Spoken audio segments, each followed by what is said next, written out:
Hello hello mic test ना। चलो आज पढ़ते हैं हम नेक्स्ट।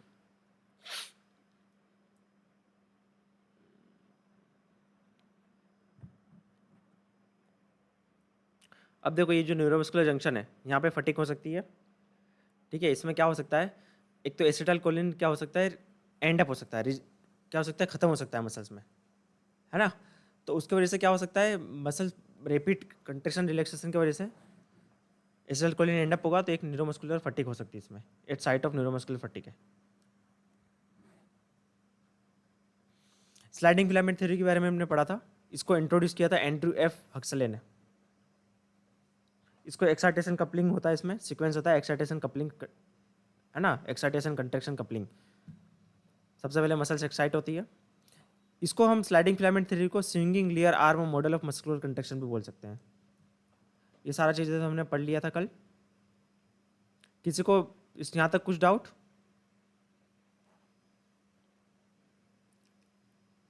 ये सब चीज़ें हमने पढ़ ली थी। नाउ आज पढ़ेंगे types of muscle fibre, sports performance, muscular adaptation, दोनों टाइप्स के मसल फाइबर हम अच्छे से पढ़ेंगे। परफॉर्मेंस में इसका क्या इफेक्ट होता है, ये सारी चीज़ें आज के इस लेक्चर में पढ़ेंगे। अब देखो, मसल्स पावर के लिए, मसल्स स्ट्रेंथ के लिए क्या क्या इंपॉर्टेंट चीज़ें हैं, क्या प्राइमरली बायो मैकेनिकल कैरेक्टरिस्टिक्स है मसल्स के। एक तो है oxidative capacity, type of muscles isoform, ठीक है, abundance of contractile protein within the muscle fibre, right. तो ये these are the three biochemical characteristics of muscles. इनसे क्या होता है, ऑक्सीडेटिव कैपेसिटी हो या ग्लाइकोलाइटिक कैपेसिटी हो, फटीग के लिए ज़्यादा अमाउंट ऑफ ऑक्सीडेटिव एंजाइम्स हमारी बॉडी में रहेंगे, रेड मसल्स फाइबर रहेगी, तो क्या होगा, फटीग डिले होगी, एंडोरेंस वर्कआउट हम लंबे टाइम तक कर पाएंगे, हमारा एंडोरेंस अच्छा होगा, राइट। हमारा क्या होगा, एंडोरेंस क्या होगा, काफ़ी अच्छा होगा अगर ऑक्सीडेटिव कैपेसिटी अच्छी है तो। एक मिनट,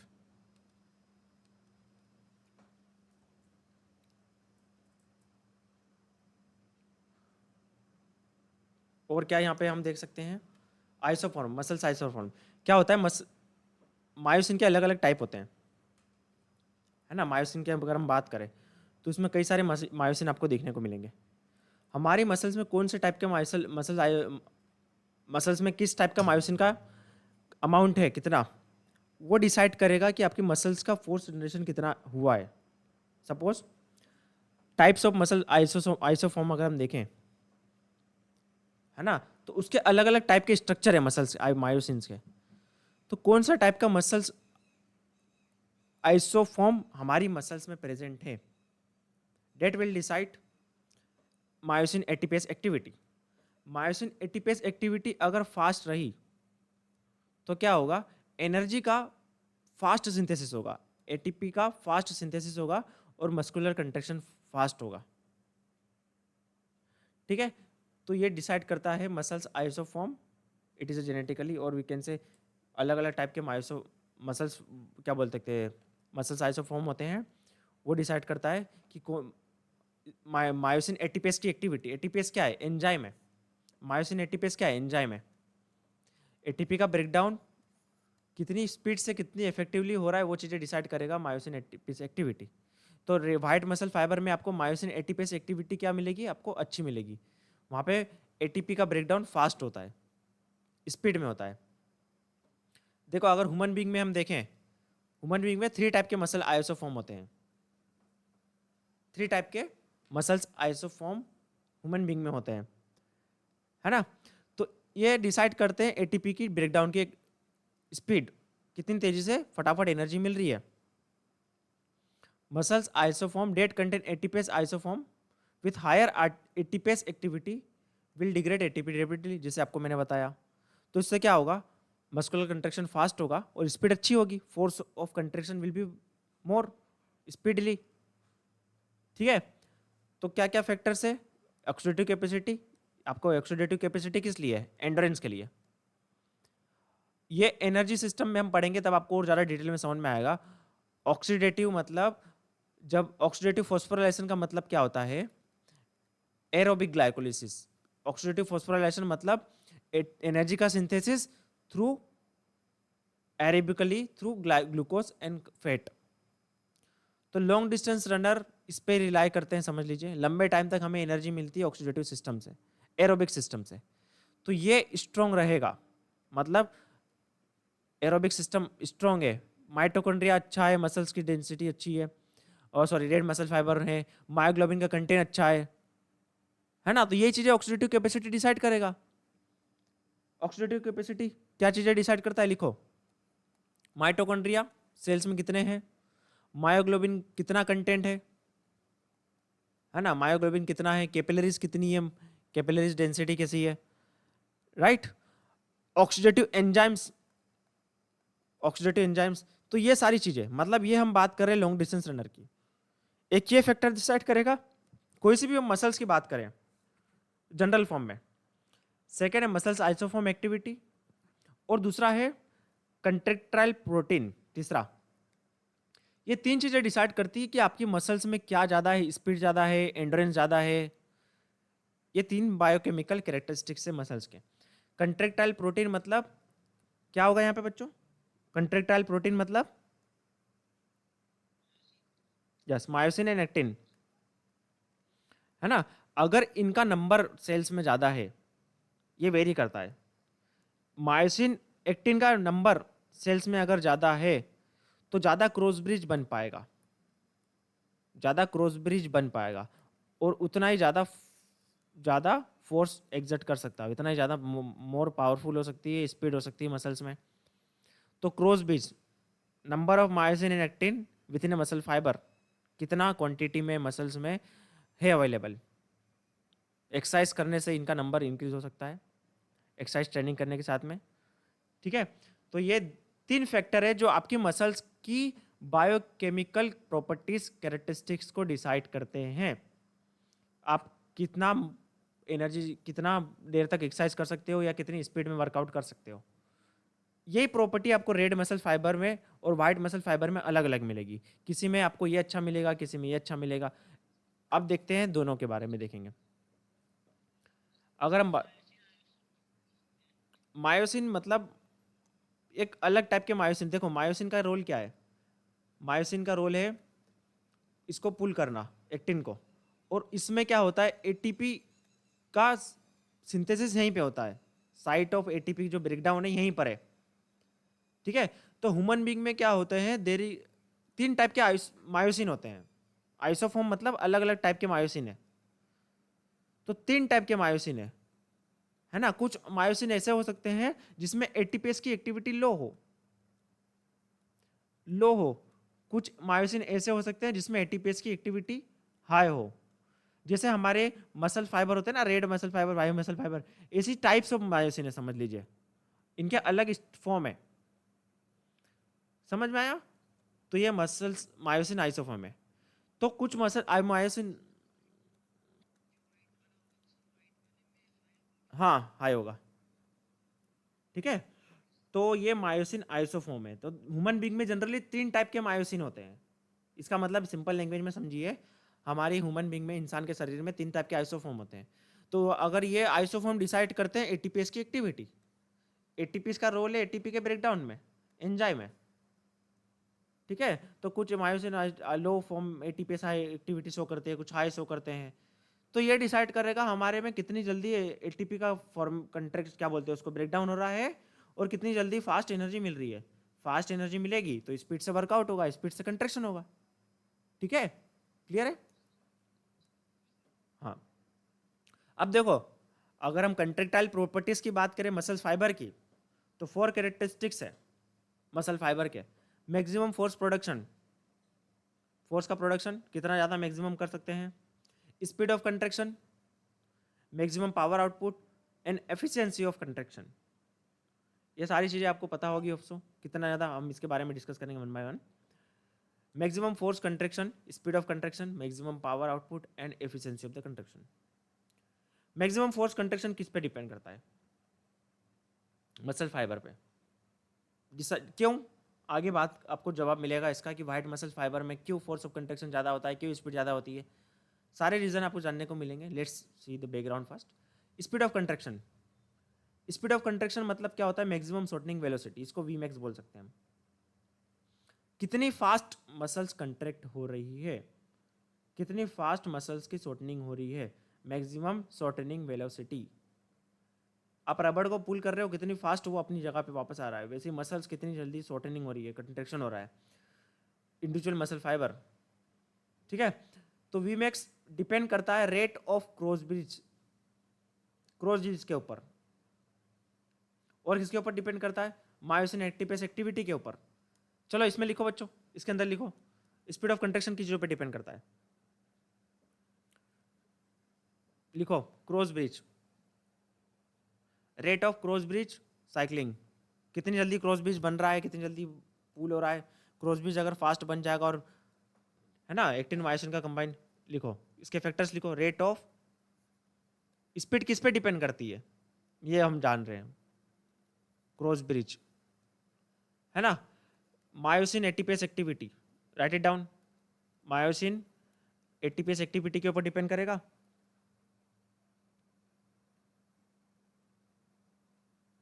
लिखो मायोसिन एटीपेस एक्टिविटी, उसके नीचे लिखो, है ना. इन चीजों के ऊपर डिपेंड करेगा. और क्या क्या फैक्टर्स हो सकते हैं? सार्कोप्लाज्मिक रेटिकुलम से कितनी फास्ट कैल्शियम निकल रहा है, सार्कोप्लाज्मिक रेटिकुलम से कितनी फास्ट कैल्शियम रिलीज हो रहा है, ये भी डिसाइड करेगा कि कितना फास्ट स्पीड है मसल्स की, है ना. तो स्पीड ऑफ कंट्रैक्शन इन चीजों पे और भी कई सारे फैक्टर्स हैं, ग्लाइकोलाइटिंग एंजाइम्स वगैरह, ये हम देखेंगे.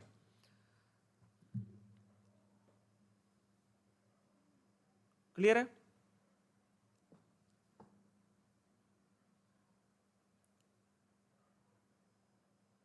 क्लियर है सबको?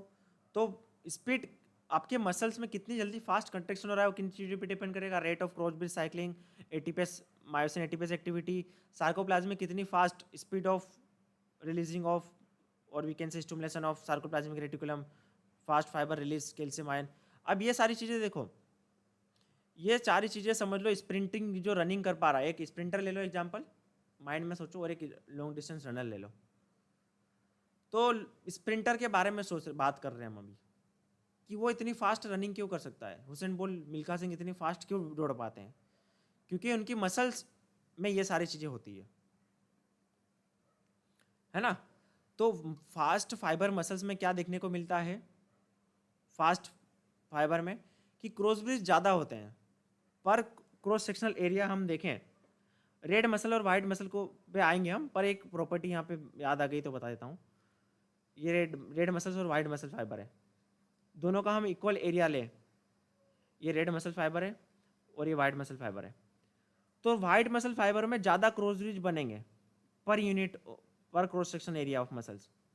दोनों का मैंने 1 सेंटीमीटर का सपोज टुकड़ा लिया, तो वाइट मसल फाइबर में क्या है, जो क्रॉस ब्रिज है ना, क्रॉस ब्रिज का मतलब क्या होता है? एक्टिन और मायोसिन ये से कंबाइन, ये आपको रेड वाइट मसल फाइबर में ज़्यादा देखने को मिलेंगे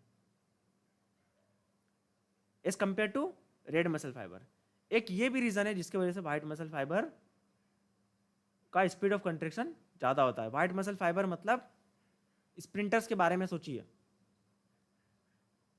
टाइप 2 मसल फाइबर. ठीक है, ये जनरल प्रॉपर्टी बात कर रहे हैं, अभी आएंगे मसल फाइबर के ऊपर. ये जनरल प्रॉपर्टीज डिस्कस कर रहे हैं हम ये दोनों की. अब अमाउंट ऑफ फोर्स जो हमारी मसल्स कंट्रैक्ट करती है वो किन चीज़ों पे डिपेंड करता है? जो amount of force exerted during muscular contraction depend on which of the following factors. This are the 4 factors. Number of motor unit recruited,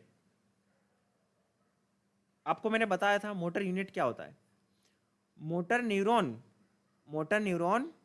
combine होता है मसल फाइबर के साथ में, इसको पूरे को सिंगल को बोलते हैं मोटर यूनिट. तो मोटर यूनिट का रिक्रूटमेंट, मोटर यूनिट का एक्टिवेशन डिसाइड करेगा कि कितना फोर्स आप लगा रहे हो। ये मोटर यूनिट का रिक्रूटमेंट आप किन चीजों पे डिसाइड करता है बच्चों? मोटर यूनिट, या हम मस्कुलर सिस्टम में और पढ़ेंगे, आपको मैं थोड़ा सा बता देता हूँ, ये दोनों में आएगा ये चीजें। मोटर यूनिट किन चीजों पे डिपेंड करता है?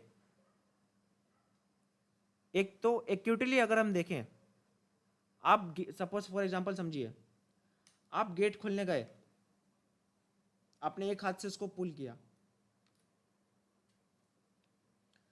और इमेजिन करना मैं जो बता रहा हूँ, आपने उसको एक हाथ से पुल किया, आपसे गेट नहीं खुला, आपने दोनों हाथ लगाए, आपसे गेट नहीं खुला। अब आपने क्या किया, थोड़े से नी को बेंड किया, दोनों हाथ से सीजी को अपने पीछे के बैक की तरफ शिफ्ट करके और ज़्यादा फोर्सफुल क्या किया, गेट को खोलने की कोशिश की। तो क्या हो रहा है, बाहर से रिक्वायरमेंट फोर्स की ज़्यादा है। जैसे जैसे रिक्वायरमेंट बढ़ रही है, वैसे वैसे आपको फोर्स प्रोड्यूस करना, रिक्वायरमेंट बढ़ रही है कि आप ज़्यादा फोर्स लगाओ, तो वैसे वैसे ज़्यादा मोटर यूनिट एक्टिवेट होते जा रही है। एक्यूटली बात करें हम, ट्रेनिंग के थ्रू इनका रिक्रूटमेंट बढ़ जाता है। ट्रेनिंग के थ्रू आप आसानी से ज़्यादा नंबर ऑफ मोटर यूनिट को इस्तेमाल में ला सकते हो इफेक्टिवली, वेट ट्रेनिंग के through. So it is a part of neurological adaptation due to resistant training. ठीक है, मोटर यूनिट बढ़ जाती है, मोटर यूनिट का रिक्रूटमेंट बढ़ जाता है। एक और चीज़ है, आपके पास एक टेबल है, बहुत बड़ा कुछ सामान है यहाँ पे रखा हुआ, हेवी सा, इसको 4 अलग अलग 2 पर्सन ने उठाने की कोशिश की, नहीं उठा, तो कि फिर क्या हुआ, मतलब कम मोटर यूनिट रिक्वायरमेंट है, आपको वही एग्जांपल मैं वापस बता देता हूँ, नहीं उठा तो फिर 4 लोग आएंगे इसको उठाने के लिए। ठीक है, अब 4 लोगों का सिर्फ उठाने से कुछ नहीं होगा, 4 लोगों के फोर्स लगाने से कुछ नहीं होगा, इन 4 लोगों को एक साथ फोर्स लगाना होगा। इन लोगों को 4 लोगों को एक साथ फोर्स लगाना होगा, तभी काम बनेगा। तो इसको हम बोल सकते हैं सिंक्रोनाइजेशन। इसको हम क्या बोलते हैं, सिंक्रोनाइजेशन। तो मोटर यूनिट सिंक्रोनाइजेशन भी एक इंपॉर्टेंट प्रॉपर्टीज है। क्या मोटर यूनिट एक साथ फोर्स लगा रही है, सारी मोटर यूनिट, ये भी ट्रेनिंग के थ्रू डेवलप होता है। वेट ट्रेनिंग करने से मोटर यूनिट में सिंक्रोनाइजेशन आता है। तो अभी के लिए इतना ही पढ़ेंगे, और स्ट्रेंथ ट्रेनिंग में neurological adaptation, rate coding, autogenic inhibition, ये सारी चीज़ें हम पढ़ेंगे। या अभी मसल्स की बात कर रहे हैं तो बस इतना ही जाते हैं, आगे और डिटेल में जाएंगे इसके बारे में। क्लियर है मोटर यूनिट के बारे में आपको? यस,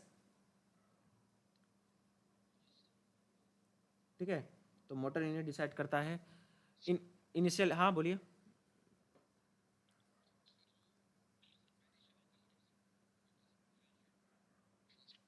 हाँ, एंगल ऑफ पेनेट्रेशन भी डिसाइड करता है, मसल का स्ट्रक्चर किस एंगल से ये मसल्स यहाँ से निकली हुई है, वो भी डिसाइड करेगा एनाटॉमिकली हम देखें तो।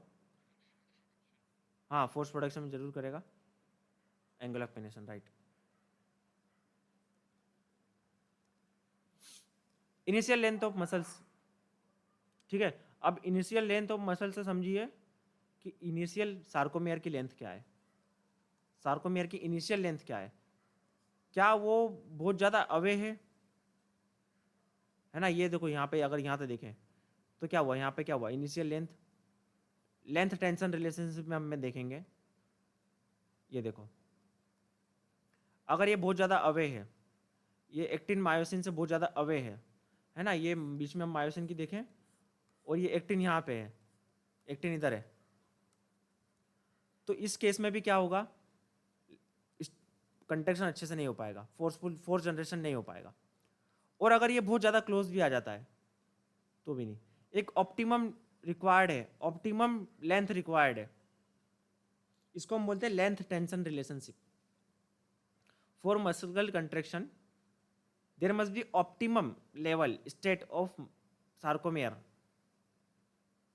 ठीक है, अभी आपको लास्ट में बताऊंगा मैं कितना ऑप्टिमम, मतलब क्या ये मेजरेबल, क्या क्या चीज़ें, मैं ऑप्टिमम की बात कर रहा हूँ उसका मतलब क्या, लास्ट में लेंथ एंड टेंशन रिलेशनशिप देखेंगे, उसको आप तब आपको और ज़्यादा क्लियर होगा at the end of this lecture. Nature of neural stimulus of motor unit, आपको जैसे मैंने नेचर बताया, अगर आपका गेट एक बार में खुल जाता सिंगल हाथ से, तो क्या आपको स्टिमुलस मिलता कि ज़्यादा पावर लगाओ आप अगर गेट ओपन कर रहे है ना, और गेट एक बार में एक सिंगल आसानी से ओपन होता, तो क्या आप ज़्यादा फोर्स लगाते? यस और नो? नहीं। क्यों नहीं? ना नहीं लगाते। अब पर रिक्वायरमेंट अगर बढ़ जाती फोर्स लगाने की, स्टिमुलस मिलता कि नहीं भाई ज़्यादा ताकत चाहिए, तभी आप लगा पाते। तो ये आपके डिमांड के ऊपर है, न्यूरल स्टिमुलस के ऊपर है। और सेकेंड, आप अपने आप से कितना लगा रहे हो, आपके माइंड से फोर्स कितना लगा रहे हो, डेट काइंड भी डिसाइड करता है वॉलेंट्रीली। ठीक है। Contractile history of muscles fibre. अब ये कंट्रेक्टाइल हिस्ट्री क्या है? अगर देखो, अगर हम मस्कुलर कंट्रेक्शन की बात करें, अगर हमने बहुत ज़्यादा वर्कआउट किया है, मसल्स टायर्ड है, तो फोर्स का कंट्रेक्शन में क्या हो सकता है? प्रॉब्लम हो सकता है मसल कंट्रेक्शन में। अगर मसल्स टायर्ड है, उसमें क्या हो सकता है? न्यूरोमस्कुलर फटीग हो चुकी है, एसिटाइल कोलिन खत्म हो चुका है, राइट, और कई सारे चेंजेस हो चुके हैं, मसल्स फटीग हो चुकी है, लैक्टिक एसिड जम चुका है, तो कैल्शियम की बाइंडिंग में प्रॉब्लम आएगी, तो क्या हो सकता है? मसल्स टायर्ड हो सकती है। सेकेंड, अगर हम देखें कि स्टार्टिंग में इनिशियल में मसल्स कंट्रेक्शन, अगर एक्यूटली बात कर रहे हैं विथिंग द ट्रेनिंग, आप ट्रेनिंग करने गए हो, उस एंगल से जो आपने पहला मस्कुलर कंट्रेक्शन किया, उसके बाद में आपने क्या किया? रिपीटेड मस्कुलर कंट्रेक्शन किया। कुछ मस्कुलर कंट्रेक्शन के बाद में आपने जो मिडिल में मस्कुलर कंट्रेक्शन किया, इसमें क्या होगा? फोर्स का जनरेशन ज़्यादा होगा as compare to beginning of muscular contraction. जैसे समझ लीजिए वार्म अप, आपने वार्म अप कर लिया समझ लीजिए, तो ये जो मिडिल में बाद में फोर्स ऑफ कंट्रेक्शन होगा वो ज़्यादा हो जाएगा, वो अच्छे से होगा, इफेक्टिवली होगा। क्यों हो पाएगा? क्योंकि इसमें टेम्परेचर बढ़ चुका रहेगा मसल्स का, मसल्स एक्टिवेट हो चुकी रहेगी, है ना, मसल्स का टेम्परेचर बढ़ जाएगा, और कई भी सारी प्रॉपर्टीज है इसमें हम चेंज देखने को मिलेंगे, राइट। तो ये है मस्कुलर कंट्रेक्शन के बारे में। This are the 4 factors: recruitment of muscles unit, motor unit, length tension relationship, stimulus का नेचर, और कंट्रेक्टाइल हिस्ट्री ऑफ मसल्स। एक मिनट में कुछ और देखता हूँ इसको इम्पोर्टेंट है क्या।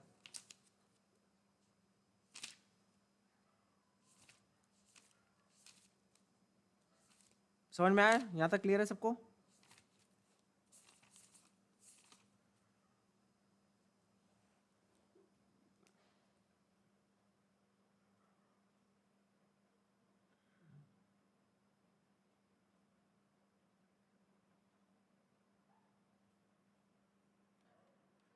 Type 1 muscle fibre.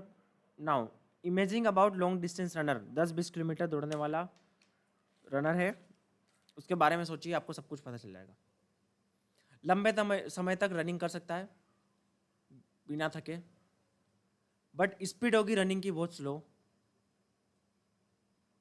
ठीक है। अब क्यों है ऐसा? उसके रीजंस आपको पता ही है।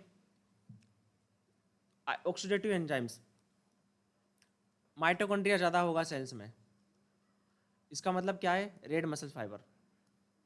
क्या ये? Red muscle fibre. Red muscle fibre का डायमीटर छोटा होता है as compare to white muscle fibre. इसमें होता है मायोग्लोबिन का ज़्यादा कंटेंट। मायोग्लोबिन मतलब ऑक्सीजन ज़्यादा, ठीक है। ऑक्सीजन होमोग्लोबिन जैसे होता है सेल्स में, ब्लड में, वैसे ही मायोग्लोबिन होता है सेल्स के अंदर, मसल सेल्स के अंदर, जो कि ऑक्सीजन को कैरी करने का काम करता है। ठीक है। इसमें लार्जर एरोबिक मेटाबॉलिज्म होता है क्योंकि ऑक्सीडेटिव एंजाइम्स अच्छे होते हैं इसमें, माइटोकॉन्ड्रिया अच्छा होता है, तो ऑक्सीडेटिव फॉस्फोराइलेशन वेरी स्ट्रॉन्ग होता है इसमें, मतलब ग्लूकोज और फैट से एरोबिकली इसमें अच्छे से एनर्जी मिलेगी, बिना थके लंबे टाइम तक एनर्जी मिलेगी। इसका जो वी मैक्स होता है फास्ट मसल फाइबर के इसमें कंपेयर में कम होता है। क्यों? क्योंकि इसमें लो मायोसिन एटीपेस एक्टिविटी होती है। आपको मैंने 3 टाइप के मायोसिन बताए थे, मायोसिन, आइसोफॉर्म। तो जो रेड मसल फाइबर में क्या है, लो मायोसिन एटीपेस एक्टिविटी होती है as compare to fast muscle fibre. तो लो एटीपीएस एक्टिविटी होने के कारण क्या है, एटीपी का सिंथेसिस फास्ट नहीं हो पाता है और मसल कंट्रैक्शन फास्ट नहीं हो पाता है। इसका क्रॉस सेक्शन एरिया है वो कम है। इसमें number of actin and myosin कम होते हैं, less number of actin and myosin. Number of actin and myosin कम रहेंगे तो क्रॉस ब्रिज कम बनेगा, और क्रॉस ब्रिज कम बनेगा तो क्या होगा कि फोर्स ऑफ कंट्रैक्शन कम रहेगा।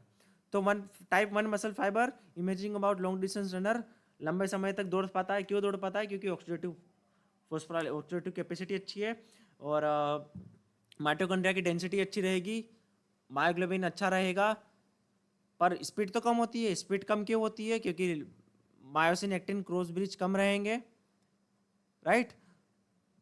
मायोसिन एटीपीएस की एक्टिविटी कम रहेगी। सार्कोप्लाज्मिक रेटिकुलम इतनी फास्ट कैल्शियम नहीं रिलीज कर पाता यहाँ पे, तो ये कारणों से ये स्पीड इसकी कम रहेगी। और आपको पता चल गया कारण क्या है जिसकी वजह से ये थकता नहीं है। क्लियर है? वापस आएंगे इसके परफॉर्मेंस के ऊपर। टाइप 2 मसल्स फाइबर मतलब इमेजिंग करिए स्प्रिंटर, इसका डायमीटर लार्जर होता है as compare to red muscle fibre. Imagine about sprinters क्या होता है, स्पीड में बहुत ही स्पीड से रनिंग कर सकते हैं या पावर लिफ्टिंग कर सकते हैं, ज़्यादा अमाउंट में फोर्स जनरेट कर सकते हैं। Rapid and fast and maximum force generation can be occur here, can be done by this muscles fibre. और बट ये क्या लंबे समय तक चल पाता है?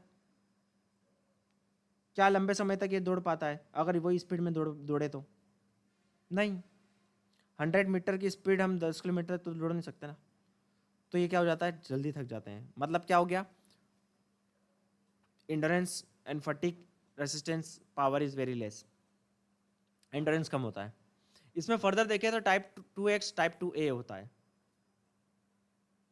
ना। एक और है टाइप 2C, बाकी वो ह्यूमन बींग्स में ज़्यादा पाया नहीं जाता है, इसलिए उसकी बात नहीं करेंगे हम। टाइप 2X, इसके जाने से पहले देखिए इधर यहाँ पे ये टाइप 2 और टाइप 2X, ठीक है। टाइप 2X क्या होता है समझ लीजिए, इंटरमीडिएट। ये टाइप 2X मतलब क्या है, ये समझ लीजिए 100 मीटर का स्प्रिंटर। और type 2A just imaging middle distance runner. इनकी प्रॉपर्टीज मैं आपको समझाऊंगा। टाइप 2X समझ लीजिए 100 मीटर स्प्रिंटर। सबसे फास्ट होता है टाइप 2X, है ना। टाइप 2A कंबाइन होता है, समझ लीजिए प्रॉपर्टी है उसकी दोनों की। किसकी प्रॉपर्टीज है उसमें? 2 टाइप X की, और टाइप 1 की प्रॉपर्टीज है समझ लीजिए किसमें, टाइप A में, है ना। तो A, अभी हम बात करते हैं टाइप 2X की। अब टाइप 2 ये कितना स्प्रिंटिंग के बारे में इमेजिंग करिए, फास्ट ऑक्सीडेटिव कैपेसिटी है, ग्लाइकोलाइटिक एंजाइम्स ज़्यादा है, लार्ज एनारोबिक कैपेसिटीज है ना। मायोसिन एटीपीएस की एक्टिविटी बहुत फास्ट होती है इसमें। मायोसिन एटीपीएस के बारे में आपको मैंने बताया, highest power output, force powerful contraction होगा इसमें, राइट। फास्ट एटीपीएस एक्टिविटी है तो कंट्रैक्शन फास्ट होगा और एटीपी का सिंथेसिस फास्ट होगा। अब इसमें मोटर यूनिट की अगर हम बात करें तो जो अल्फा मोटर न्यूरॉन है, आपको मैं बताता हूँ, इसमें क्या होता है 300 से ज़्यादा मसल फाइबर कनेक्ट होते हैं एक सिंगल मोटर न्यूरॉन में। एक सिंगल मोटर न्यूरॉन में क्या होते हैं 300 से ज़्यादा मसल फाइबर कनेक्ट होते हैं। कौन से वाले में? टाइप 2A में। और उसमें क्या होता है टाइप 1 में क्या होता है लेस देन 300। एक सिंगल मोटर यूनिट अगर हम देखें तो उसमें जो फसल्स फाइबर है वो मोर देन 300 रहते हैं एक सिंगल अल्फा मोटर न्यूरॉन में। अल्फा मोटर न्यूरॉन में पर टाइप 1 मसल फाइबर में क्या रहते हैं, ये नंबर लेस रहता है, लेस देन 300, और you can say very less number in case of red muscle fibre.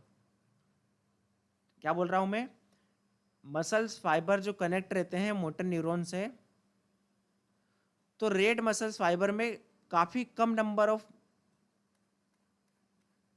Number लिखिए, एक साइड रेड मसल फाइबर के बारे में लिखते जाइए, कि व्हाइट मसल फाइबर के बारे में लिखते जाइए।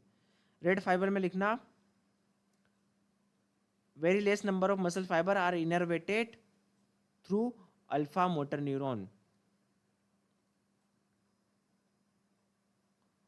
और रेड व्हाइट मसल फाइबर में लिखना more than 300 muscle fibre are innervated through alpha motor neuron.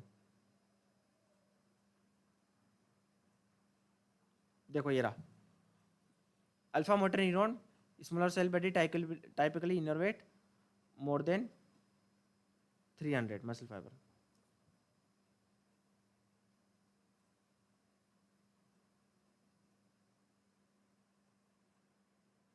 ठीक है,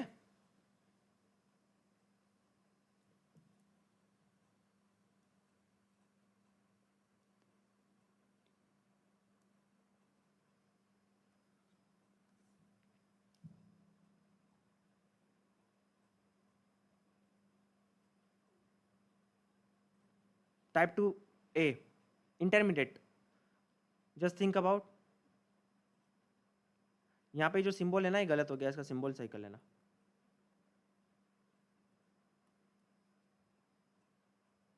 ठीक है, इसमें इंटरमीडिएट 3 आना चाहिए।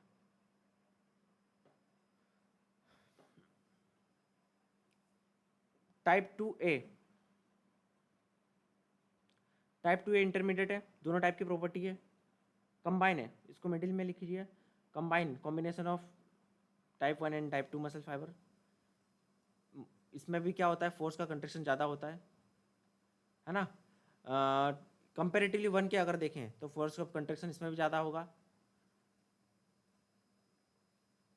जल्दी से फास्टर जनरेशन होगा, motor greater force of contraction होगा देन टाइप 1। तो इंटरमीडिएट और टाइप 1 से तो ज़्यादा ही रहेगा, टाइप 2X से कम रहेगा फोर्स की अगर बात करें, तो ये बढ़ता जाएगा इसे। ठीक है, इसकी प्रॉपर्टीज इंटरमीडिएट है। फटिक की बात करें तो मीडियम फटिक हो सकती है, टाइप 1 से कम होगी पर टाइप 2 से बेटर होगा, टाइप X से बेटर होगा। तो ये इन चीज़ों में आप देख सकते हो, इन दोनों का मिडिल है, कॉम्बिनेशन है ये, है ना। अब टाइम मसल फाइबर का 1 का आपको मैंने बता दिया था, ऑक्सीडेटिव कैपेसिटी इसमें कुछ एक्स्ट्रा है क्या, नहीं। Type 2 muscle fibre and performance, sprinting, high intensity running, okay, poor aerobic endurance, greater force generation, आसानी से थक जाएगा, ये सारी चीज़ें वही है, सेम है। ऑक्सीडेटिव पाथवे क्या होता है, कम होता है इसमें। एनारोबिकली मैक्सिमम टाइम पे हम देखें मैक्सिमली, तो डोमिनेंट एनारोबिक सिस्टम है एनर्जी सिस्टम के लिए, anaerobic system is dominating, glycolytic capacity अच्छी होती है टाइप 2 मसल फाइबर में। अब एंडोरेंस ट्रेनिंग करने की वजह से क्या हो सकता है, मायोसिन के आइसोफॉर्म में चेंजेस आ सकते हैं। ठीक है, endurance training, instant training, muscular inactivity में cause shift in myosin isoform. अगर हम इंस्टेंट ट्रेनिंग करते हैं तो हमारी मायोसिन आइसोफॉर्म की एक्टिविटीज बेटर हो सकती है, स्पीड ऑफ कंट्रैक्शन फास्ट हो सकता है, राइट। इनएक्टिविटी की वजह से क्या होता है, ये डिक्लाइन की ओर जा सकती है। तो ये चेंजेस आ सकता है मायोसिन आइसोफॉर्म में, ट्रेनिंग के टाइप से, ट्रेनिंग के अकॉर्डिंग चेंजेस आ सकता है ना। और ट्रेनिंग की वजह से देखो फाइबर टाइप में बहुत कम चेंजेस आता है, लेस देन 10%। सपोज किसी पर्सन में वाइट मसल फाइबर ज़्यादा है, तो इसका मतलब ये नहीं कि वो क्या बोल सकते हैं, पावर लिफ्टिंग वगैरह करेगा तो चेंज हो जाएगा। हाँ, प्रॉपर्टीज में चेंजेस आ सकता है। ठीक है, ट्रांसिशन में ऐसे करंट चेंजेस नहीं आता है। Endurance training, resistant training shown to reduce percentage of type 2X fiber while increasing the fraction of type 1 fiber. Studies of older men and women and shown that aging may alter the distribution of type 1 and type 2 fiber. जैसे हम बढ़ते जाते हैं वैसे हमारी type 2 muscle fibre कम होते जाते हैं, वाइट मसल फाइबर कम होते जाते हैं। उसके रिस्पेक्ट में अब वाइट मसल फाइबर कम होते जाएगा तो अपने आप टाइप 1 मसल फाइबर का परसेंटेज ज़्यादा होगा। क्यों ज़्यादा हुआ? क्योंकि टाइप 2 मसल फाइबर कम हो गया। टाइप 1 मसल फाइबर बढ़ा नहीं है, टाइप 2 मसल फाइबर कम की प्रॉपर्टीज़ कम हो गई, तो अल्टीमेटली टाइप 1 मसल फाइबर का परसेंटेज इंक्रीज होगा जैसे जैसे हम एजिंग की साइड बढ़ते जाएंगे। ठीक है, ये दोनों की प्रॉपर्टीज़ आप तीनों की प्रॉपर्टीज़ देख सकते हो आप। यहाँ तक कुछ डाउट बच्चों, किसी को कुछ प्रॉब्लम? हाँ,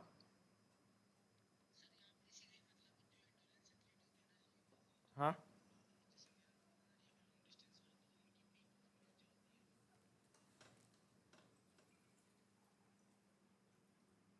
नहीं नहीं, ये वो रीज़न नहीं है। नहीं देखो, इसमें क्या होता है, हम बात कर रहे हैं टाइप 2 मसल फाइबर की। तो टाइप 2 1 मसल फाइबर को करने के ग्रोथ के लिए क्या चाहिए, मेंटेनेंस के लिए क्या चाहिए? वेट ट्रेनिंग चाहिए ना, वैसा इनपुट चाहिए। तो एज के साथ में हम वैसा इनपुट नहीं मिलता है, तो वो मेंटेन नहीं हो पाती है। रेड मसल फाइबर को क्या चाहिए? रेड मसल फाइबर को क्या ट्रेनिंग चाहिए क्या? बताओ। रेड मसल फाइबर तो वॉकिंग में भी काम कर रहा है ना, लो इंटेंसिटी पे भी काम कर रहा है, उसका रिक्रूटमेंट लो इंटेंसिटी पे भी हो जाता है रेड मसल फाइबर का। पर वाइट मसल फाइबर का रिक्रूटमेंट क्या होता है? जब हम वो लोड दें, हैनमैन साइज प्रिंसिपल के हिसाब से पहले रिक्रूटमेंट होता है रेड मसल फाइबर का, जो small small muscle unit, small motor unit है। स्मॉल मोटर यूनिट मतलब जो रेड मसल फाइबर है। फिर होता है वाइड मसल फाइबर का, जो लार्ज मोटर यूनिट है ना।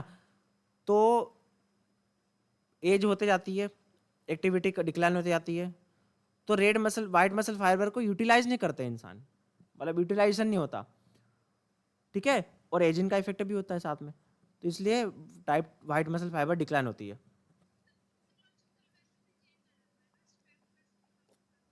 हम्म। हाँ, स्ट्रेंथ भी कम हो जाती है, इस्तेमाल भी नहीं करते हैं, और हर चीज़ तो डिक्लाइन होती है, कार्डियोवास्कुलर मस्कुलर सब चीज़ डिक्लाइन होता है।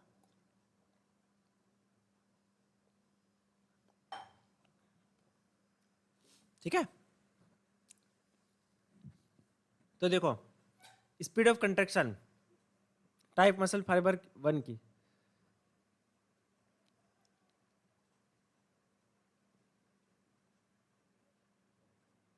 एक मिनट,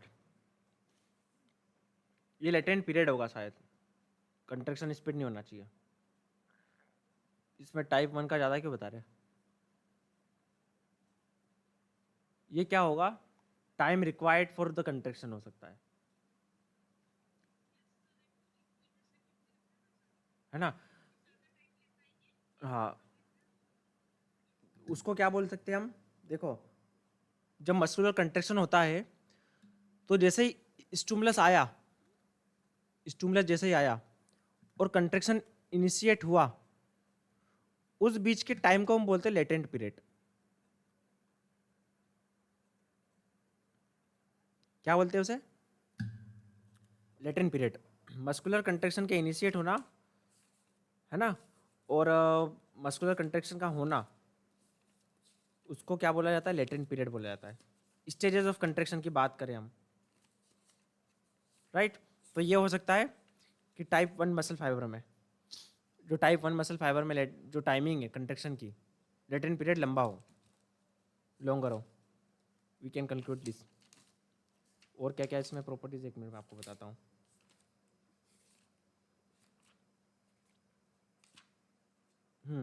देखो, अगर हम देखें नॉर्मली, तो मस्कुलर कंट्रैक्शन का अगर देखो आप, अगर नॉर्मली देखें तो मस्कुलर कंट्रैक्शन के पीरियड क्या होता है? जैसे कंट्रैक्शन हुआ तो 3 पीरियड में, इसको 3 फेजेस में होता है, 3 फेजेस में। पहला है लेटेंट पीरियड, लेटेंट पीरियड, फिर है कंट्रैक्शन पीरियड, है ना, फिर होता है थर्ड, थर्ड क्या है? रिलैक्सेशन पीरियड,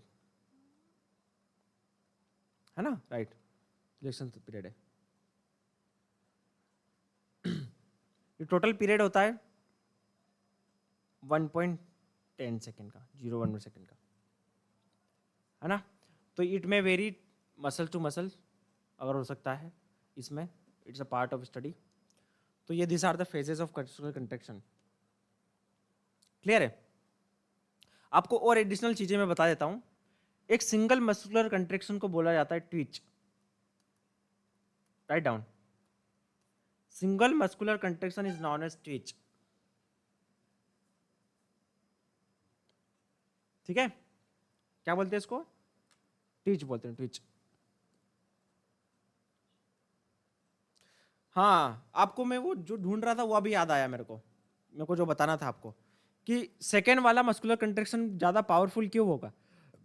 देखो, फर्स्ट मस्कुलर कंट्रैक्शन हुआ, ये रिलैक्सेशन फेज पे आ गया। फिर सेकंड मस्कुलर कंट्रैक्शन अगर हुआ तो रिलैक्सेशन फेज पे आ गया, रिलैक्सेशन पे आ गया। इसको बोलेंगे बेनिफिशियल इफेक्ट। इसको बोलेंगे बेनिफिशियल इफेक्ट। इसमें क्या होता है, अगर टाइमिंग फर्स्ट और सेकंड मस्कुलर कंट्रैक्शन का, फर्स्ट वाला जो मस्कुलर कंट्रैक्शन है उसके बाद में तुरंत सेकंड वाला मस्कुलर कंट्रैक्शन होता है at the end of this, तो ये वाला क्या होगा, मोर ज़्यादा ही फोर्सफुल होगा, ये ज़्यादा इफेक्टिव होगा, मोर फोर्सफुल होगा। ठीक है, पर अगर ऐसा होता है ये खत्म होने से पहले ही, तो इस केस में नहीं होगा। इसको बोलेंगे सुपर पोजिशन। इस कंडीशन को बोलते हैं सुपर पोजिशन। अब देखो, ये थ्योरेटिकली तो नहीं पता ये कैसे होता है, बाकी और प्रैक्टिकली, बाकी थ्योरेटिकली ऐसा दिया गया है ना। अब एक और कंडीशन आती है, अगर कंटिन्यूस मस्कुलर कंट्रैक्शन होता है,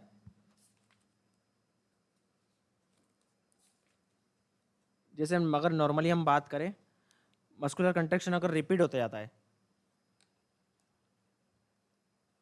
ठीक है, ये स्टिमुलस मिला कंट्रैक्शन, स्टिमुलस मिला कंट्रैक्शन, स्टिमुलस मिला कंट्रैक्शन, ये हुआ। पर अगर मस्कुलर कंट्रैक्शन बहुत ज़्यादा रिपीट होते जाता है, ये फास्ट, तो वो स्टेज अटेंड कर लेगा टिटेनस की। टिटेनस, इसको बोलेंगे टिटेनस, जिसमें 40 स्टिमुलाई पर सेकेंड की स्पीड से अगर कंट्रैक्ट हो रहा है, तो वो स्टेज आ जाएगी टिटेनस की। क्लियर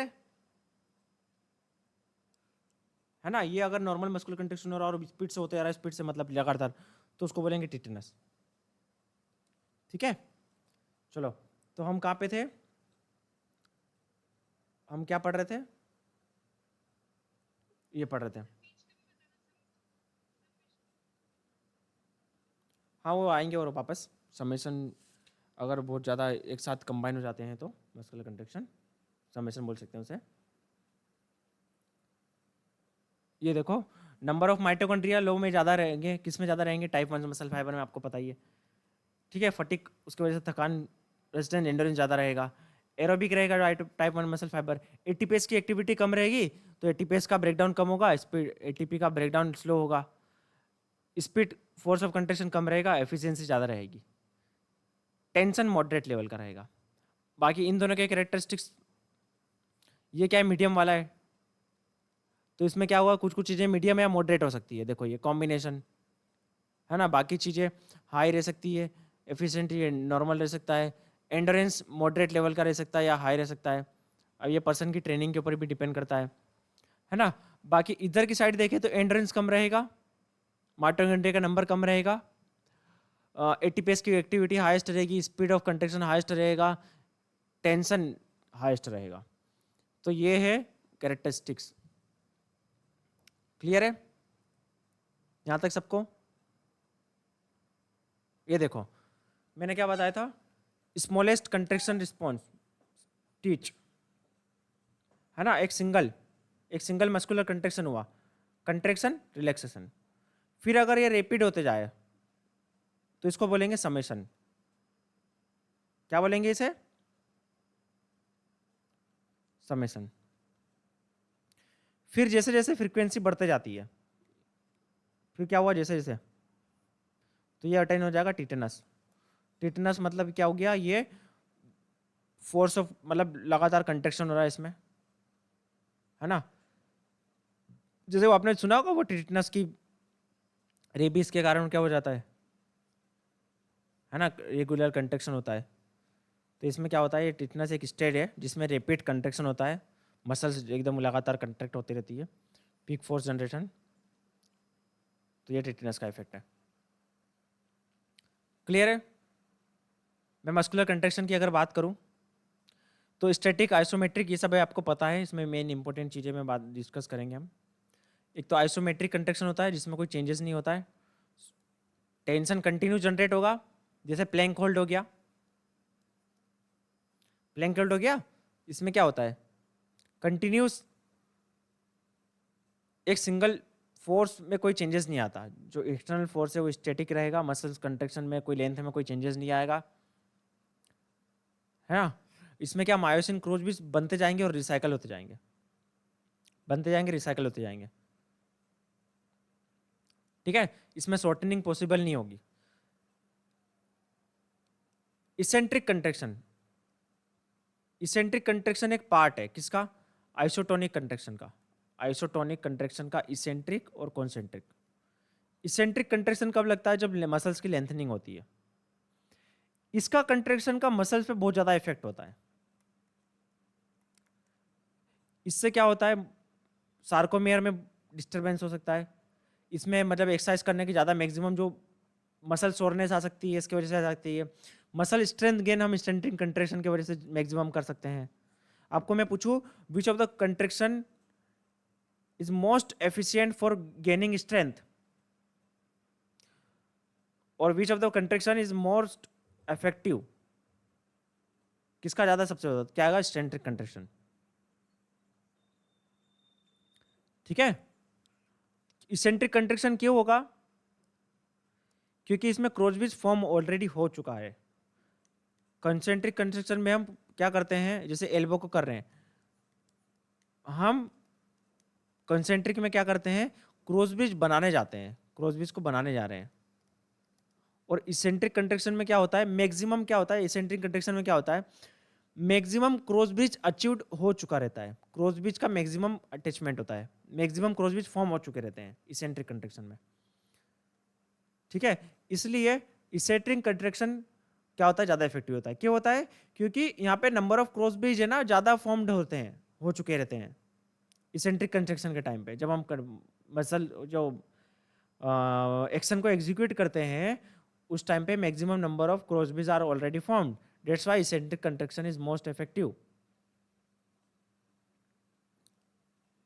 राइट, जैसे आप बाइसेप्स कर रहे हो, तो आप जब कॉन्सेंट्रिक कर रहे हो तब क्रॉस ब्रिज बनते जा रहा है, पर आप एकदम एंड में पहुंच गए तो मतलब maximum number of cross bridge बन चुके हैं, आप वापस जा रहे हो रिटर्न बैक। ठीक है, तो इसेंट्रिक कंट्रैक्शन इसलिए ज्यादा इफेक्टिव होगा। अब फोर्स किसके ऊपर डिपेंड करता है, मोटर यूनिट एक्टिवेटेड, आपको मैंने जैसे बताया, synchronization, frequency of each motor unit, कितने number of motor unit activated है, साथ में काम कर रहे कि नहीं कर रहे। अगर अलग अलग टाइम पे फोर्स एग्जीक्यूट किया जाए तो एक ऑप्टिमम फोर्स का डेवलपमेंट नहीं होगा। ये ट्रेनिंग के थ्रू इनको डेवलप किया जा सकता है, इसको बोलते हैं neurological adaptation. Size of muscle fibre के ऊपर डिपेंड करेगा। ठीक है, मसल फाइबर का साइज क्या है, सार्कोमेयर लेंथ के ऊपर डिपेंड करेगा, जैसे अभी हमने देखा था इसेंट्रिक कंसेंट्रिक कंट्रैक्शन में। Muscle speed of contraction, concentric contraction, आप देखो ये चीज ध्यान रखना, कंसेंट्रिक कंट्रैक्शन के लिए अगर हम देखें तो मैक्सिमम फोर्स कब अचीव हो पाएगा, जब इसे हम स्लो करें परफॉर्म। इसेंट्रिक कंट्रैक्शन के टाइम पे मैक्सिमम फोर्स कब जनरेट हो सकता है, जब इसे हम फास्ट करें मूवमेंट को। क्या बोला मैं, इस कॉन्सेंट्रिक कंट्रैक्शन जब हम कर रहे हैं, कॉन्सेंट्रिक कंट्रैक्शन जब हम कर रहे हैं तो उस टाइम पे अगर हम स्लोअर मूवमेंट करें, स्लोअर एक्शन लिया जाए तो मैक्सिमम फोर्स का जनरेशन होगा, और कॉन्सेंट्रिक में फास्टर मूवमेंट के थ्रू। क्लियर है, क्लियर है सबको, है ना।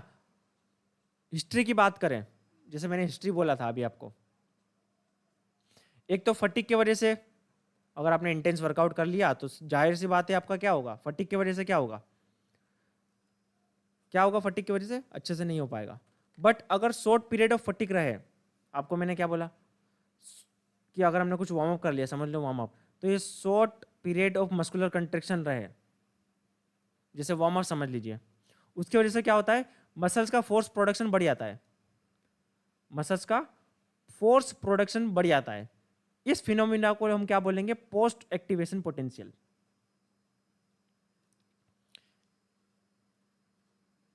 इस फिनोमिना को क्या बोलते हैं, पोस्ट एक्टिवेशन पोटेंशियल। ठीक है, इसमें क्या होता है कि अगर हमने एक्सरसाइज कर ली तो इसकी वजह से क्या होता है इसकी वजह से कि हमारा टेम्परेचर बढ़ जाएगा, मसल्स की विस्कोसिटी कम हो जाएगी। टेम्परेचर बढ़ने के साथ में मसल्स कंट्रेक्शन होता है, तो टेम्परेचर एटीपी का सिंथेसिस होता है, तो उसमें से 60% जो भी एटीपी निकलती है उसमें 60% तो हीट के फॉर्म में कन्वर्ट हो जाता है। एनर्जी तो सिर्फ 40% पार्ट से ही मिलती है हमें। तो टेम्परेचर बढ़ना, मेटाबॉलिक इनर्शिया का ब्रेक हो जाना समझ लीजिए। तो इसलिए जो वार्म अप करने के बाद में फोर्स का प्रोडक्शन बढ़ जाता है, जिसे बोलेंगे पोस्ट एक्टिवेशन पोटेंशियल। इसे क्या बोलते हैं, increasing muscle force contraction occur bout of, जो बताया एक्सरसाइज करने के बाद में। Low intensity exercise contraction result in phosphorylation of myosin light chain. Calcium का फोस्फोराइलेशन की वजह से क्या होता है, increasing muscles release sarcoplasmic reticulum से कैल्शियम आ जाएंगे मसल सेल्स में, कैल्शियम रिलीज हो जाएगा, है ना। यही मसल्स आपने आपको प्रिपेयर कर लेगा, अल्टीमेटली कहने का मतलब यही है। कैल्शियम रिलीज हो जाएगा, टेम्परेचर बढ़ जाएगा मसल्स का, विस्कोसिटी कम हो जाएगी, आसानी से कंट्रैक्शन हो पाएगा, राइट। तो ये चीज़ें, इनर्शिया ब्रेक हो जाएगा समझ लीजिए। तो वार्म अप होने से वजह से साइकोलॉजिकली और फिजियोलॉजिकली दोनों एक्टिवेट हो जाएंगे आप, तो फोर्स का जनरेशन बढ़ जाएगा। तो इसे बोलते हैं पोस्ट एक्टिवेशन पोटेंशियल, याद रखना। अब मैं लेंथ की बात कर रहा था, तो क्रॉस ब्रिज अगर लेंथ की बात करें, लेंथ टेंशन रिलेशनशिप, तो ये 2.25 माइक्रोमीटर ऑप्टिमम लेंथ है, मतलब ये मिडिल का पार्ट होना चाहिए। याद रखने की जरूरत नहीं है आपको, ये याद रखने की जरूरत नहीं है, बस इतना याद रखिए कि ऑप्टिमम लेंथ में मैक्सिमम फोर्स का कंट्रैक्शन होता है। अगर ये ज़्यादा लेंथ रहेगी तो देखो यहाँ पे क्रॉस ब्रिज फॉर्म ही नहीं हुआ, तो क्या होगा, यहाँ पे टेंशन नहीं होगा। अगर ये पूरा कंप्लीट रहेगा तो यहाँ पे भी क्या होगा, टेंशन रिड्यूस हो जाएगा इस पर्टिकुलर स्टेट में इस पर्टिकुलर फेज में टेंशन इज रिड्यूस्ड। ठीक है,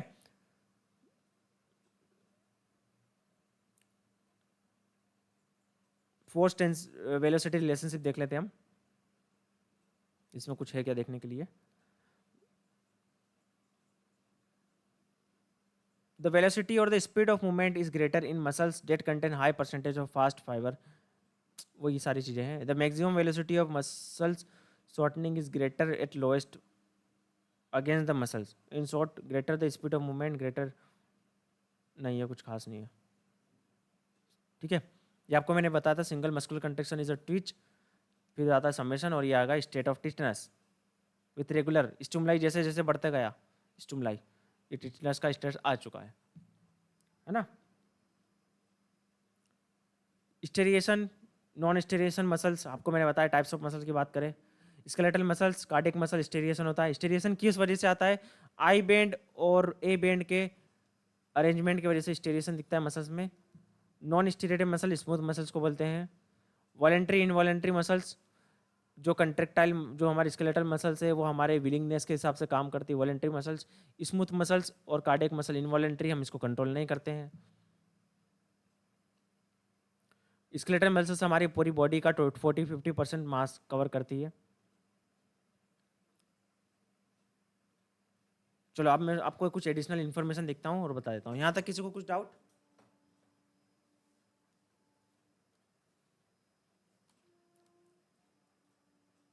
यस, यहाँ तक किसी को कुछ डाउट बच्चों, मस्कुलर कंट्रैक्शन में और कुछ?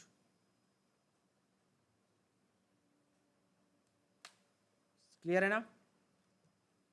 सिंपल सी चीज़ें हैं, कोई खास आपको यहाँ पे टफ नहीं है चीज़ें, बस डेट कुछ कुछ चीज़ें याद रखना है, सीक्वेंस याद रखना है। थोड़ा सा एडिशनल इन्फॉर्मेशन देख लेते हैं हम, कुछ है तो मैं देख लेता हूँ कॉपी में, नोट्स में। एक मिनट, यहाँ पे हाँ ये मिल गया PDF।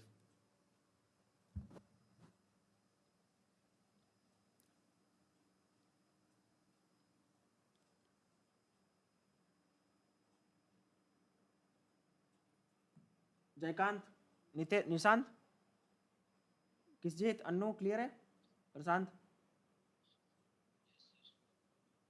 कोई दिक्कत? देखो यहाँ पे देख लेते हैं हम थोड़ा सा एक्स्ट्रा इन्फॉर्मेशन कुछ इसमें काम का है, तो will not, you can take screenshot और write down.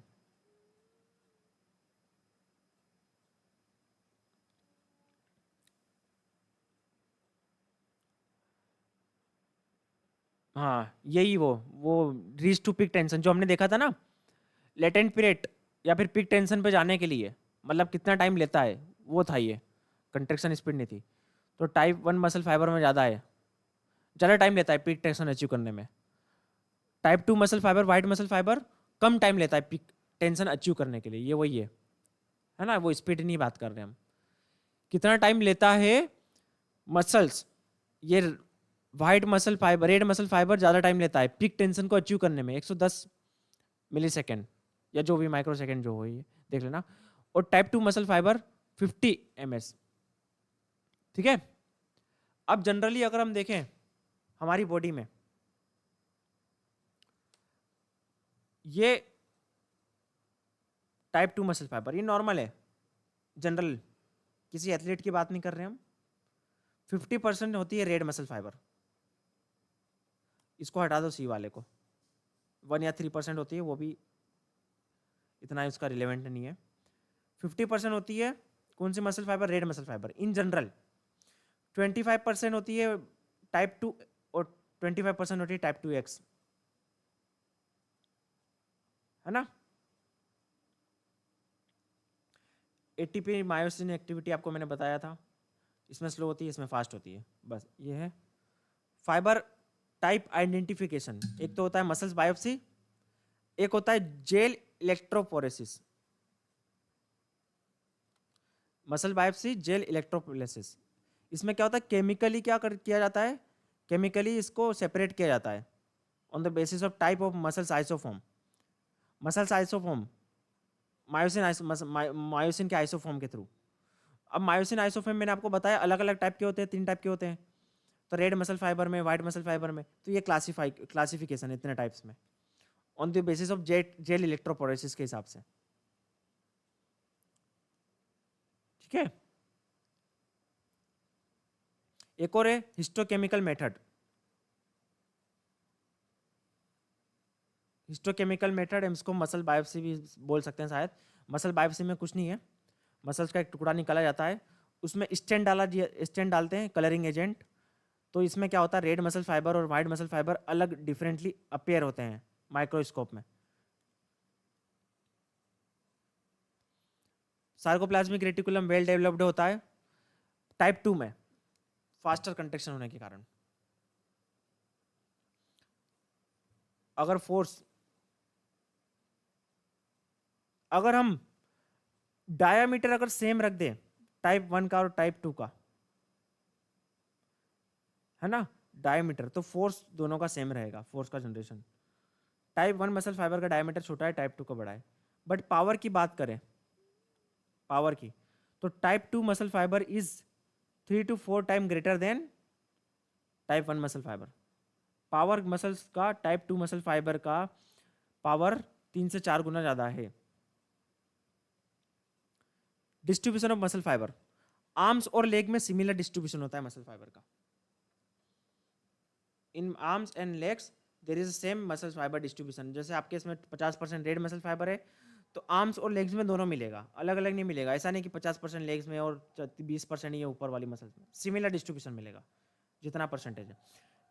Accept सोलस muscle, सोलस muscle को अगर छोड़ दिया जाए तो सोलस मसल में क्या होता है, high percentage of red muscle fibre होती है, सॉरी हाँ रेड मसल फाइबर होती है, ठीक है। बट ये स्प्रिंटर्स और इसमें अलग केस देखा गया है, हम उसको आगे देखेंगे।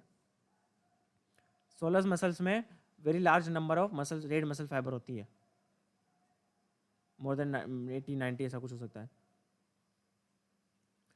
टाइप 1 मसल फाइबर का इस्तेमाल कब होता है, जब हम नॉर्मल डेली एक्टिविटी करते हैं। अब वॉकिंग कर रहे हो, स्टार्टिंग देखो, रिक्रूटमेंट अगर हम देखें, है ना बच्चों, रिक्रूटमेंट अगर देखें हेनमैन साइज प्रिंसिपल की, तो सबसे आसानी से और सबसे पहले रिक्रूटमेंट टाइप 1 मसल फाइबर का ही होता है। रेड मसल फाइबर ही नॉर्मली आसानी से रिक्रूट हो जाती है। वाइट मसल फाइबर इस्तेमाल में आती है जब आप ज़्यादा लोड लगा रहे हो, ज़्यादा पावर लगा रहे हो, तब इसका इस्तेमाल में आती है। डेली लाइफ में हमारी रेड मसल फाइबर मैक्सिमम काम करती है वॉकिंग वगैरह में। पर हम जब हम ज़्यादा इंटेंस वर्कआउट करने लग जाते हैं तो टाइप 2 मसल फाइबर का रिक्रूटमेंट होता है। क्लियर है? फाइबर टाइप ट्रांसफर, जो एक कन्वर्जन, मसल फाइबर का कन्वर्जन वेरी लेस पॉसिबल है, लेस देन 10% चांस कि कन्वर्ट हो जाएगा, टाइप 1 टाइप 2 में कन्वर्ट हो जाएगा, टाइप 2 1 में कन्वर्ट हो जाएगा। हाँ, ट्रेनिंग के थ्रू एक दूसरे की प्रॉपर्टीज एक्वायर कर सकते हैं, कन्वर्जन नहीं होगा। एंडोरेंस एंड रेजिस्टेंट ट्रेनिंग की वजह से क्या होता है, परसेंटेज ऑफ टाइप 2 में मसल फाइबर ये डिक्रीज हो सकता है, एक्स वाला। ठीक है, टाइप एक्स वाला, ये देखो ये पॉइंट नोट डन करना बच्चों, very interesting point. Type 2 x वाला जिसको हम इंटरमीडिएट वाला बोलते थे, वो ट्रेनिंग के थ्रू कम हो जाता है, पर टाइप 2 ए ट्रेनिंग के थ्रू बढ़ जाता है, डोमिनेंसी इसका बढ़ जाता है। ठीक है, जो इंटरमीडिएट वाला है वो ट्रेनिंग से कम हो जाता है, बट जो टाइप ए है, जो हमारा सबसे फास्टेस्ट सुपर फास्ट वाला, वो ट्रेनिंग के थ्रू बढ़ सकता है।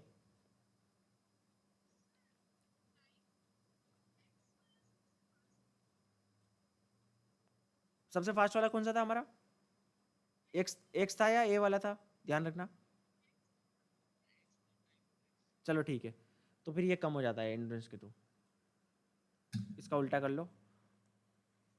बाकी ये जो है वो तो सेम रहेगा, है ना। ट्रेनिंग के थ्रू क्या होता है? हाँ,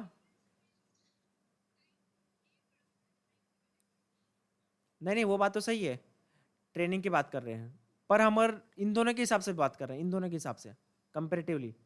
अगर एंडोरेंस ट्रेनिंग से क्या होगा, टाइप 1 मसल फाइबर का रोल है इसमें, ना तो टाइप 2 का, ना टाइप 2 एक्स का, टाइप 1 का रोल है।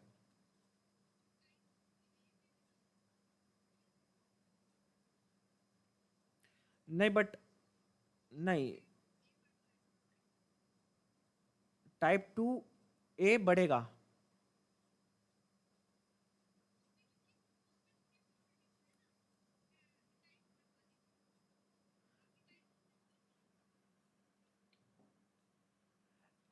एजिंग के थ्रू क्या होगा, tend to lose type 2 muscle fibre, और उसका परसेंटेज बढ़ेगा टाइप 1 मसल फाइबर का। मैंने आपको जैसे बताया, जैसे जैसे इंटेंसिटी बढ़ेगी क्या हो रहेगा, ऑर्डर, रिक्रूटमेंट का ऑर्डर क्या रहेगा, रिक्रूटमेंट का ऑर्डर क्या रहेगा, सबसे पहले क्या रहेगा रिक्रूटमेंट, आसानी से सबसे पहले रिक्रूटमेंट होता है टाइप 1 मसल फाइबर का, हैनमैन साइज प्रिंसिपल के हिसाब से भी देखें हम, है ना। और फिर होगा टाइप 2 ए का, और फिर होगा टाइप 2 एक्स का, राइट। फोर्स का recruitment, number of motor recruitment बढ़ेगा, जैसे आपको मैंने एक गेट का एग्जांपल दिया था। साइज प्रिंसिपल के हिसाब से अगर हम देखें, मोटर यूनिट के साइज के ऊपर डिपेंड करता है। स्मॉल मोटर यूनिट किसको बोलते हैं, जो रेड मसल फाइबर वाली हो। लार्ज मोटर यूनिट किसको बोलते हैं, जो वाइट मसल फाइबर वाली हो, क्योंकि रेड मसल फाइबर का डायमीटर छोटा होता है और वाइट मसल फाइबर का डायमीटर क्या होता है, बड़ा होता है। Motor recruitment with smaller motor neuron recruit first, कौन सा, वाइट वाला सबसे पहले होगा, ठीक है, फिर रेड वाले का होगा। In marathon runners as duration increases.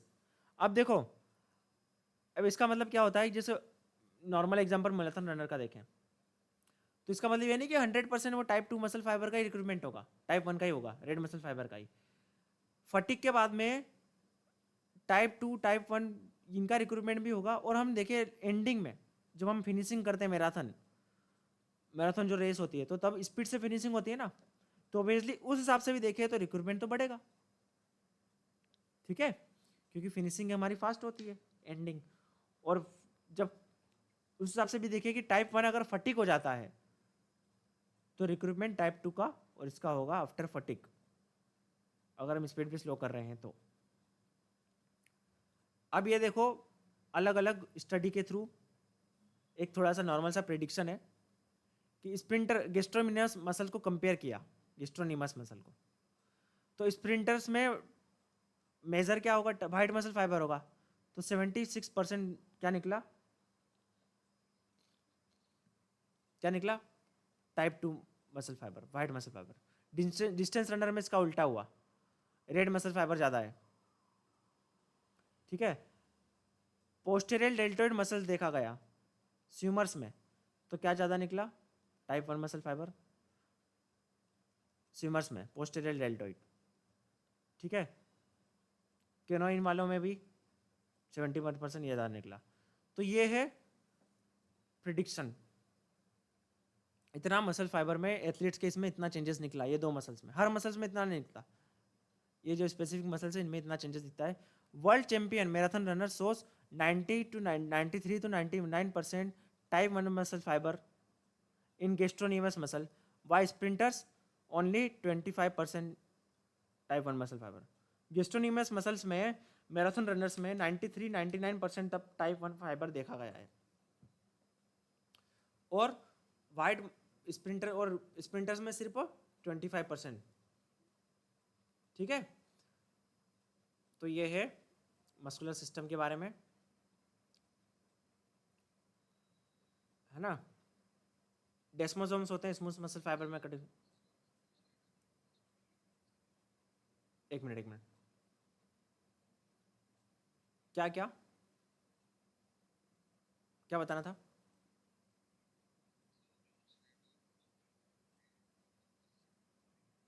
हाँ,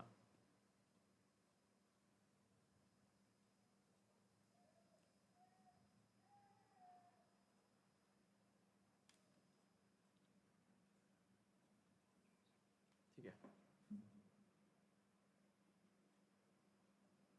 ये कार्डियक मसल्स के बारे में है, थोड़ा सा देख सकते हैं आप यहाँ पे।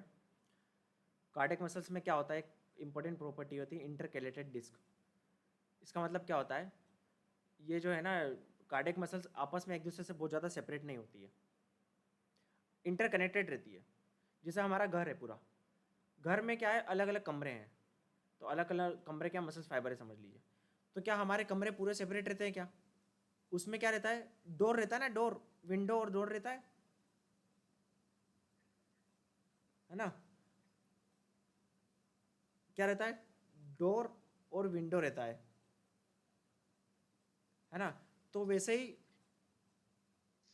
हमारी जो इसके कार्डियक मसल्स है वो कंप्लीटली सेपरेटेड नहीं रहती है, वो आपस में इंटरकनेक्टेड रहती है, ताकि एक बार में इम्पल्स आसानी से जनरेट हो सके, ठीक है। समझ में आया, ये अलग प्रॉपर्टी देखा गया है। डेस्मोसोम स्ट्रक्चर होते हैं कार्डियक मसल्स में, स्मूथ मसल्स में भी होते हैं, जो क्या करते हैं, कंट्रैक्शन में हेल्प करते हैं, मस्कुलर कंट्रैक्शन में। और अगर हम बात करें कंट्रैक्शन की, तो कार्डियक मसल्स में कंट्रैक्शन कैसे होता है, कैल्शियम इंड्यूस्ड कैल्शियम रिलीज्ड होता है। इसमें क्या होता है, कैल्शियम इंटर करेगा सेल बॉडी में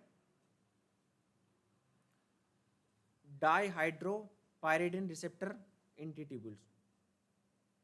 कैल्शियम सबसे पहले डायरेक्टली देखो वहां पे क्या होता है, स्केलेटल मसल्स में क्या होता है, कैल्शियम डायरेक्टली इनिशिएट करता है मसल्स कंट्रैक्शन, पर यहाँ कैल्शियम डायरेक्टली इंड्यूस नहीं करेगा, यहाँ पहले कैल्शियम रिलीज होगा, कैल्शियम रिलीज स्टिमुलेट करेगा डाईहाइड्रो रिसेप्टर को, फिर वो रिसेप्टर एक्टिवेट करेगा राइनोडाइन रिसेप्टर को, फिर उसके बाद में होगा कंट्रैक्शन। देवी सर आपका माइक बंद करना।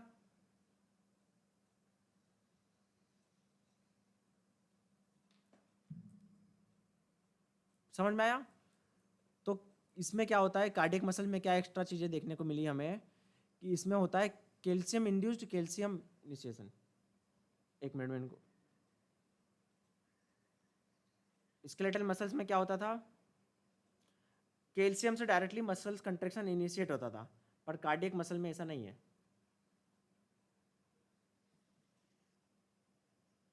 ठीक है, तो ये था हमारा कंप्लीट मसल्स के बारे में।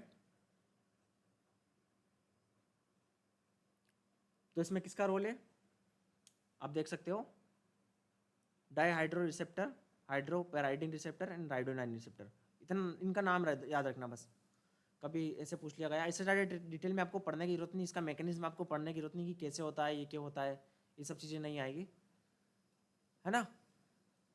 क्या होता है, कैल्शियम क्या करेगा सबसे पहले, इसमें एंटर करेगा calcium, action potential generated by calcium enter the cell by dihydropyridine receptor, है ना, इन सेल में एंटर करेगा। फिर ये ट्रिगर करता है, ये ट्रिगर करता है राइनोडाइन रिसेप्टर को, उसके बाद में रिलीज होता है कैल्शियम। तो कैल्शियम की वजह से होता है कैल्शियम का रिलीज, है ना, तो इसलिए उसको बोलते हैं calcium induced calcium release. Calcium सबसे पहले कैल्शियम, वहाँ पे हम देखते थे स्केलेटल मसल्स में डायरेक्टली कैल्शियम का रिलीज होता था एक्शन पोटेंशियल जनरेट के होने के कारण, पर यहाँ कैल्शियम से ही कैल्शियम रिलीज होता है। ठीक है, तो इसके बीच में आपको क्या देखने को मिलेगा, कैल्शियम स्टिमुलेट करेगा DHPR को, वो स्टिमुलेट करेगा राइनोडाइन रिसेप्टर को, उसके बाद में राइनोडाइन रिसेप्टर कैल्शियम को रिलीज करेगा। आपको याद रखना है रिसेप्टर का नाम है बस, आपको मैं ये बता रहा हूँ इसलिए क्योंकि MCQs में कभी आपको ऐसा रिसेप्टर का नाम याद आ गया तो आप याद लिख सकते हो, इससे ज़्यादा डिटेल में आपको पढ़ने की जरूरत नहीं है। दो रिसेप्टर कौन है वो, डाईहाइड्रोपायरिडिन रिसेप्टर और एक है राइनोडिन रिसेप्टर, ये दो रिसेप्टर के नाम याद रखना है बस, क्लियर है, इससे ज़्यादा डिटेल में पढ़ने की जरूरत नहीं है। Okay, got it. तो यहाँ तक के लिए काफ़ी है आज के लिए, ये हमारा कंप्लीट हो चुका है मस्कुलर सिस्टम।